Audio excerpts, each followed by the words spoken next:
We're up to the third leg of the Quaddie this weekend at Rosehill Gardens, and Mike, when you step up to 1800 metres, it's usually just been wallow with about half the field over the summer. He's only got 3 in this race to kick things off. And how about all this form? I mean, Emperor's Way, the first 4 from that race, they're all coming through here. Waller had 2 in that, but he couldn't beat this good Snowden horse last start. It was a decent race a couple of weeks ago, but I tell you what, Stu, I just can't get excited about this race. They're all so close together.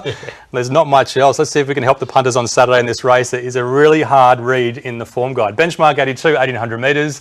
One of the reasons why it's hard is there's not much tempo, steady to fair only. Good dry conditions and a fair to near pace bias means on paces could be favoured.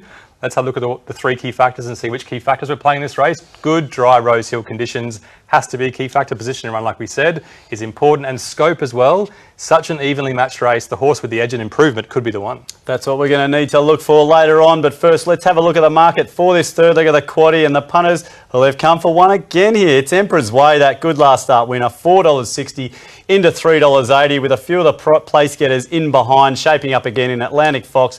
Nothing box. We've got Red Dubar with there at 8. Gambletown with a similar form line as well. Sir Barb rounding it out under $10. But all the money here, Mike's for Emperor's Way to continue on winning ways. Yeah, what is it? First favourite, second favourite, third favourite, fifth favourite in this replay we're about to have a look at now. So you can see why it's a tricky race. 1800 metres a couple of weeks ago. It's a different track, but it's exactly the same conditions. Good 3, 1800 metres, nothing box in the box seat, which is appropriate. Atlantic Fox coming to the outside, hitting the lead, but it was all about Emperor's Way in the red late, Stu. It was late, had to bide a little bit of time. This is the bit, just held up a bit here, but as he just pushes through, I love the bit of the way, just sort of finished the race off.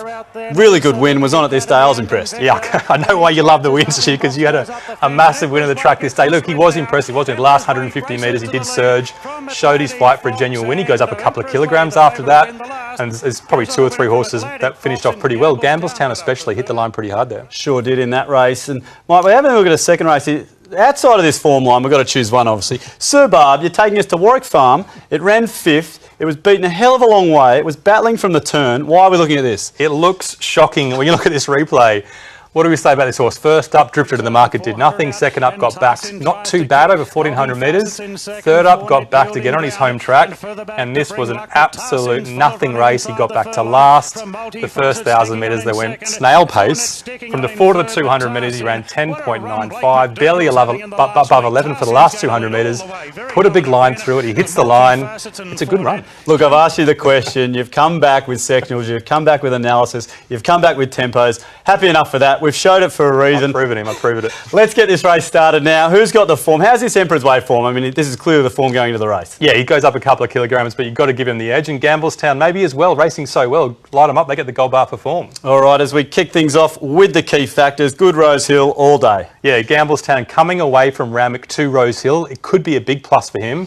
If you look at his Randwick form, it's terrible. And position in run, who's going to get it? Yeah, well, if you get good position in run, Emperor's Way not too bad, but Atlantic Fox and nothing box. He might get the box seat again. Get on the Grange, can go forward. Shalmaneza, drawn wide, but he can go forward as well. The Fox in the box with good runs there. How about scope? All important again. Yeah, I mean, Emperor's Way on the way up. Only lightly raced. It was a good win last start, wasn't it? Still improving. Atlantic Fox, for all this preparation in Sydney, he's an improver as well. So much form coming from that race, Mike. It's one of those races you could probably run a few times, get different results. We're looking at a really stacked field here as we bring up the overall ratings. That's what we want to see. Look at that. It's 6 horses there between a length, with about a length in between. 4 from that Emperor's Way race. As we look down there, then we've got Sir Barb, the replay.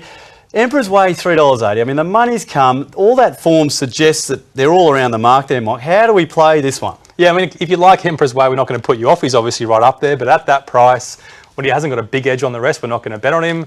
We're going to bet on the different form lines. If there was a strong tempo on this race, we'd be smashing Sir Barb. We really like him, but that steady tempo scares us. Get on the Grange at the each way odds. Why not as well? All right, so Sir Barb had a bit of value there at $10 and get on the Grange at $13 for the value bet. Not big confidence, though.